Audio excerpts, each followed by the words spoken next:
First, it's a very big, warm, loose welcome to Beverley night. Do you think you're loose enough for us, Beverley? I reckon I am. I reckon you are. Yeah, I think so. Can you party like Denise Welsh? Yep. Can you cook like Linda Bellingham? Uh-huh. Can you flirt like Colleen Nolan?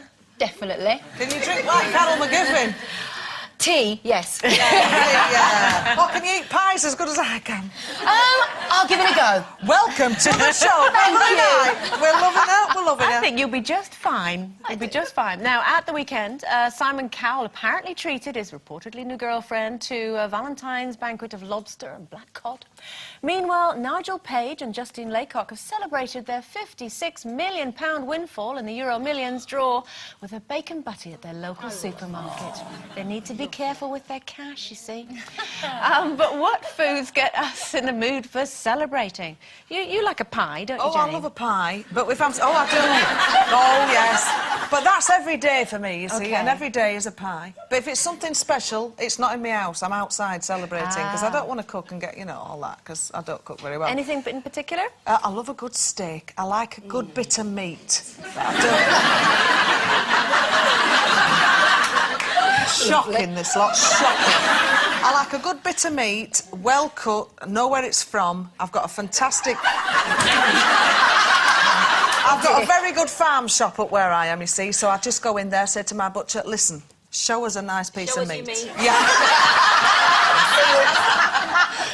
What about lobster? Oh, you know, like lobster, Simon Cowell gave his I was on girlfriend. ships. I used to sing on cruise ships. I don't know if anybody knows that. I used to be a singer on a cruise ship. So I had lobster twice a week, and I just remember a chef saying to me, scavengers of the sea, you know, they eat all the rubbish off the bottom. So I've just thought, oh, I don't think I'm putting that in my mouth anymore. Don't spoil it. No, so... What about you, Beverley? What do you like? Well, when it comes to celebrations, it's got to be West Indian for me all day long. That's the only thing I know how to do, to be honest, when I'm cooking. You know, that's my speciality. Like what do you cook? What do you cook? Well, jerk chicken and rice and peas, which I nearly killed my band with it. Actually, it was too hot and they were all moaning about it, but I love that.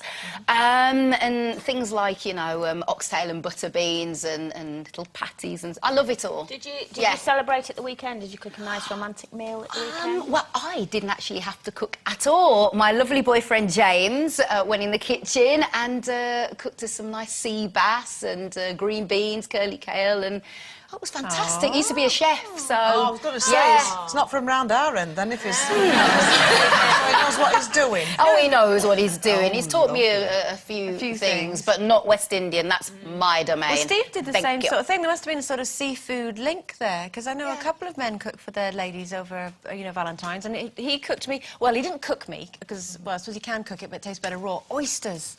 We went... we've got this fantastic fishmongers in our village, and he went down there and he got some oysters. It was all a surprise. I was in the pub with some friends. Brilliant! Got called to say dinner's ready. Wobbled home. And then... It's fab. Going to do that next year. And then what did we have? Oh, prawns. Tempura prawns. But the best bit wasn't the foodie bit. He bought these, you know, these Chinese lanterns, and you write a romantic message, you can send it up into the sky, and it was really sweet. No, wait. So mine went up, ooh, off into the sky, make a wish. His went up into the neighbour's tree. I know, so to our neighbours, if you're looking out and there's a load of red tissue, that was... Sorry. It should disintegrate soon. I have to say, oysters, I'm not good with them. Oh, they're lovely. Oh, I can't bear them, it's like having a cold. I'm with you there, though. I'm with you there. I am with you there. It's vile. Honestly, they're never going to get me in the mood for anything. Well, you just have to swallow it, don't you? Well, exactly. And we don't do that. I quite like it. No, a bit of Tabasco sauce. I don't like them, and I've never heard of that black cod. Something. Is that Black not cod, just birdfish? yeah, Japanese speciality, fabulous. No. What did you have for Valentine's? We had Big Mac and chips.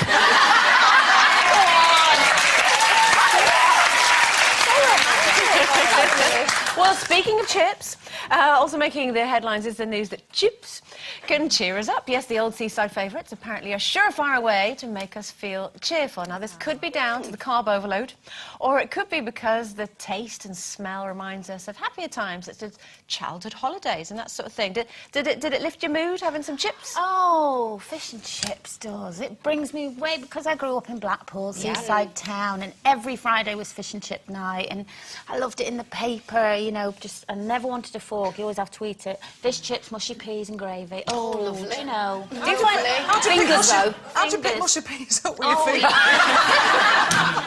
You leave them to the end, you dip your chips in, you scoop them up with your chips and your bit of fish. That's it. But, you know, I'm now obviously married to a Yorkshireman who every time we get fish and chips, he goes, oh, they'll never compare to Yorkshire fish and chips, you know, so it's a real battle. He's wrong, because they don't Lancashire, compare to Glasgow fish and chips, because they are, of course, the best. Fish and chips. Oh, no, not at all. Oh, no, they taste very different depending where you come from. Do you like fish and chips? I love fish and chips, but my James can't stand fish and chips. Wow. He's crazy. That's not right. Yeah, he's... How long you been with him? Been with him just under 3 years. Well, it's time to get rid. But don't forget he can cook. Oh, he can cook. He can cook. He can cook. But he don't like fish and chips. But he don't That's like a fish big and chips. no-no. What do you call, you know, a bag of chips from where you're from? Well, you'd have a cob. Cob of chips, yeah. A cob of yeah, chips. you'd have your cob and your bread, chips in there, and yeah, exactly. So you're from the Midlands, you call it a cob. What do they call it in Yorkshire? A bag of chips with scraps on. Love them. Scraps. You see, also, you see, it is true in Yorkshire. Your Raymondo's right, you see, because in Yorkshire, they cook them in beef dripping. That's why they taste so good. Ah. It's absolutely stunning. And do you call them bread cakes? He always goes fish chips and get me a bread cake. That's right, bread cake, yeah. Is it back? Saying that, I'll tell you what does... Roll, you know. What does cheer me, though, is a really good pork pie. A really good pork pie. Back to the meat again. Back to meat and to your pies. Really good pork pie puts me in a good mood. Nice bit of pickled onion or a bit of brown sauce. I bet on you the smell side. lovely. I do. Better than fish and chips. OK, time for a